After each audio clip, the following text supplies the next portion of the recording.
नमस्कार, मैं हूं विजय श्री और आप देख रहे हैं यूपी न्यूज। 28-29 नवंबर को मनी लॉन्ड्रिंग और उग्रवादी वित्त पोषण से निपटने के लिए यूरेशियन समूह के 41वें पूर्ण बैठक भारत गणराज्य के इंदौर में रोसफिन मॉनिटरिंग के निदेशक यूरी चिखांचिन की अध्यक्षता में आयोजित की गई। इस कार्यक्रम में ईएजी सदस्य देशों, एफएटीएफ सचिवालय, एफएटीएफ शैली क्षेत्रीय निकायों के प्रतिनिधियों के साथ साथ Armenia, Iran, USA, Japan, CIS, ATC, EDB, EEC, CIS कार्यकारी समिति, IMF, new development bank, CHFIU, SCO, Azerbaijan, Nepal, UAE, Saudi Arabia और श्रीलंका के पर्यवेक्षकों और आमंत्रित प्रतिनिधि मंडलों ने भाग लिया। सत्र के दौरान एफएटीएफ के साथ संयुक्त रूप से आयोजित भारत की पारस्परिक मूल्यांकन रिपोर्ट की समीक्षा की गई और उसे मंजूरी दी गई। प्लेनरी ने निष्कर्ष निकाला कि भारत एफएटीएफ आवश्यकताओं के साथ तकनीकी अनुपालन के उच्च स्तर पर पहुंच गया है।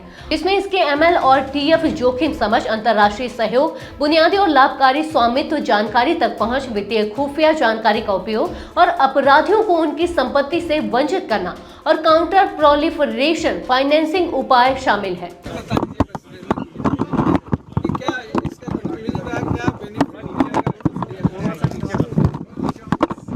ईएजी का समिट आज सक्सेसफुली कंक्लूड हो रहा है और उसमें बहुत मुद्दों पे चर्चा हुई। फिनटेक के ऊपर चर्चा हुई। फिनटेक से जो एएमएल सीएफटी का चैलेंज है उसको कैसे टैकल करना है उसके ऊपर चर्चा हुई और जो आगे की रणनीति है एएमएल सीएफटी के पॉइंट ऑफ व्यू से और रीजनल रिस्क मिटिगेशन के पॉइंट ऑफ व्यू से उस पर काफ़ी महत्वपूर्ण निर्णय हुए।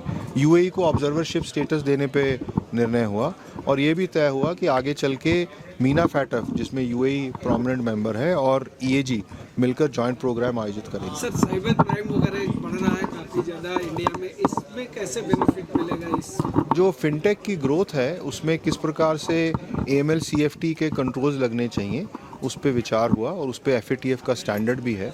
उस स्टैंडर्ड को कैसे यूनिवर्सली एप्लीकेबल किया जाए उसके ऊपर काम चल रहा है और उस पर जैसे जैसे ग्लोबल कम्युनिटी का सहमति बनेगी तो उस पर हमें फ़ायदा होगा, क्योंकि साइबर क्रिमिनल्स एक देश से पैसा चुरा के दूसरे देश ले जाने की कोशिश करते हैं। बट अगर हम इंटरनेशनल कोऑपरेशन के माध्यम से सभी देश मिलकर एक जैसा रेगुलेशन बनाएंगे तो ईएजी के सदस्यों ने भारत को नियमित अनुवर्ती श्रेणी में रखे जाने के लिए बधाई दी, जो पारस्परिक मूल्यांकन में सर्वोत्तम संभव परिणाम है। तो यह थी आज की खास रिपोर्ट। आपको ये कैसी लगी? अपने विचार हमसे साझा करें।